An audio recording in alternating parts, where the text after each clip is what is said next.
had this year. Although we are here tonight to celebrate the academic success of 79 incredible student athletes, none of this would be possible without the army of support behind us. Thank you, Dr. Martin, for all the hard work you and your team puts into our athletic programs, but also for taking the time to enjoy events like these to acknowledge the accomplishments in the classroom. Thank you to the staff of the Matador Achievement Center for being the tough but necessary support every student athlete needs. Thank you to the academic advising staff for interpreting the fine print of DPRs, keeping us on track, and supporting us through the ups and downs of our academic careers. A special thank you to Larry O'Connor for being an unconditional smile to brighten everyone's day. Thank you, Ed Jackowitz, for taking on the role of faculty athletic rep and for providing the opportunity to take a few of our Matadors on a research trip to the beautiful country of Costa Rica. And finally, thank you to the coaches who spend their days shaping us into not only becoming the best athletes we can be, but ultimately the best versions of ourselves. Without the collective efforts of these amazing individuals, many of us might not be here tonight. Congratulations to all of the honorees who have been here before. Hats off to us, because although we make it look easy, it's not. I can guarantee every single one of us has sacrificed hours of sleep, missed out on fun opportunities, or even pulled some hair out to balance the life of being a successful student athlete. If this is your first time receiving this award and you have already anticipated it will be your last, I am here to tell you you can and will be here again. I have a story for you which has determined my fate as a student athlete here at CSUN.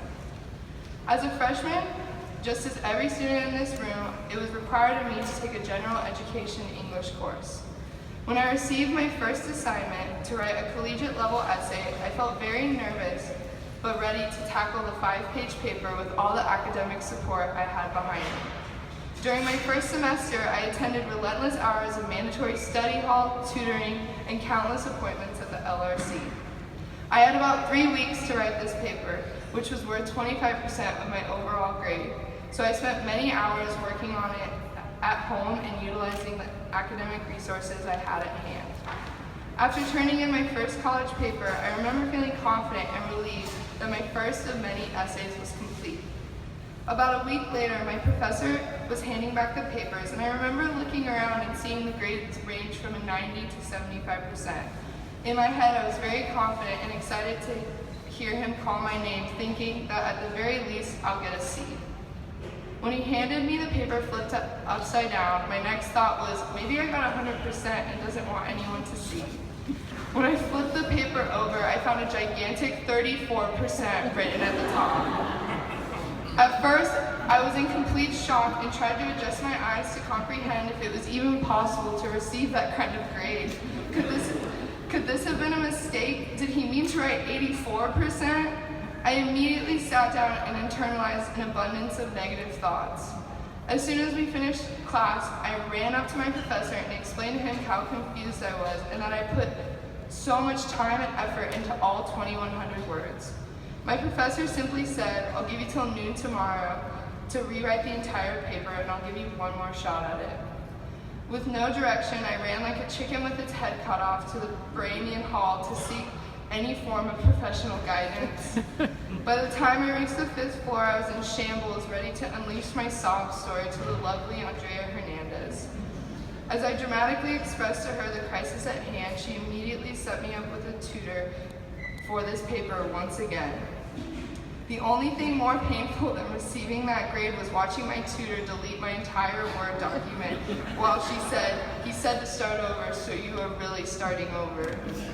For the first half of the tutoring session, my tutor climbed me off the ledge of dropping out of school and flipping burgers for the rest of my life, because clearly I was incompetent at the English language.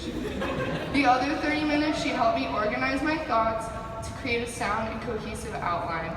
Walking away from Bay Ray with my head on straight left me with the rest of my night, which included 5 hours in Geronimo's, writing this paper while drowning my academic sorrows by eating ice cream and cookies. Sorry, Mitch and Simona. By the time I finished the essay, Geronimo's was closing and I dragged myself to my dorm while I continued to imagine my life as a patty flipper. The next day, my paper was submitted and I was ready to put that horrific day behind me. Later that night, I saw I had an email from my professor and I was so nervous I read it with one eye open. To my complete and utter astonishment, my final grade for my first college essay was a 98%.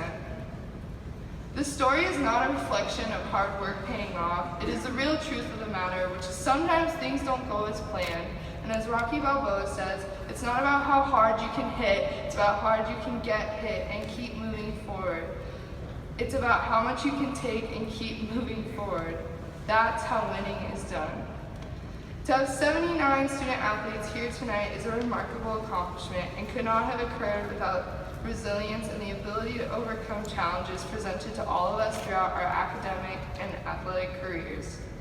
So tonight, I'm going to tell you something that you have probably never been advised to do throughout your careers as Division I athletes.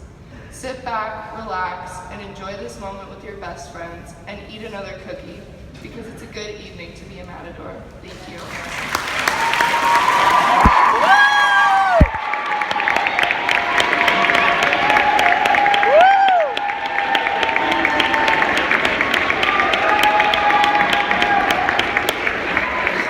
Thank you, Emily. And now with some welcoming remarks this evening, please welcome CSUN President